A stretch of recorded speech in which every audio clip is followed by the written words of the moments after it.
Бұл Қазақстанда қазақ ұрпағын асырап отқан үкімет балдар 18 жасқа дейінгі пособиясын не себепті бермейді?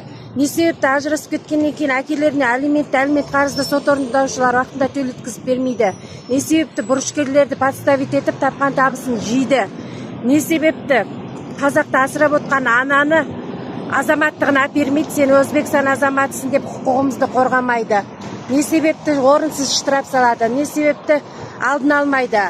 Біздер 3-4 күн болды арыз жазғанымызға, зарплатамды бермей жатыр, алып беріңіздер деп полицияға жүгінесін. Полиция қызметкерлері келеке қылады, тағы барасын келеке қылады. Үшінші күні психбольница шақырып, психбольницаға ұрып сабап тығып жібермекші болады. Сол кезде өз-өзіңді қол жұмсайын деп сондай жағдайға шығасың. Содан кейін 3-4 күн аналардан ақшаны аламын деп, кешірім берем деп, тағы 3-4 күн жүресің, тағы жұмыстан қаласың.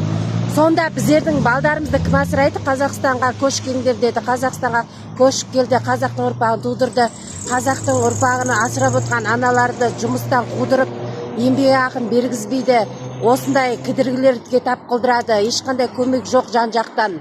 Сонда Қазақстанда қазақ ұрпағы аш қала ма?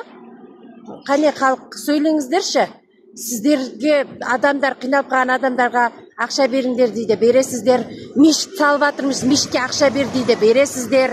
Сонда үкімет неге халыққа ақша бермейді? Неге үкіметтің заң қызметкерлері орынсыз штраф салады? Неге орынсыз штраф салады? Неге соның алдын алмайды?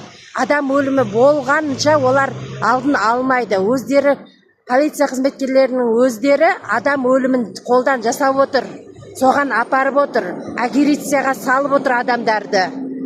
Бірінші рет қарамайды, екінші рет мазақтайды, үшінші рет жаңағыдай психбольницаға тығатын кезде сен психсың деп агрессияны бәрін шығарып алады өздері, әдейі мазақтап келеке қылып. Не себепті олай? Неге аты қарапайым халыққа өмір сүргізбейді? Жауап берсін үкіметте отқан адамдар. Не мына сұмдық? Алматы қаласы Сүйінбай 623 түрік бірде болған жағдайда мен 3 күн бұрын 110-ға Кембідан көмек сұрадым. Көшкеген оралмандарға осындай қысым жасап жатыр. Азаматтығымды есік қасында әділ алып берем деп әпермей жатыр. 360 мың теңгемді жеп қойды. 2024 жылы азаматтық шығады деп шығармай қойды. Миграцияға тапсырдым, сен берген ақшаға справка жинадым деп алдады. 2024 жылы маған соққы жасады, мені бүткіл жерден жұмыстан қудырды. Не мына сұмдық?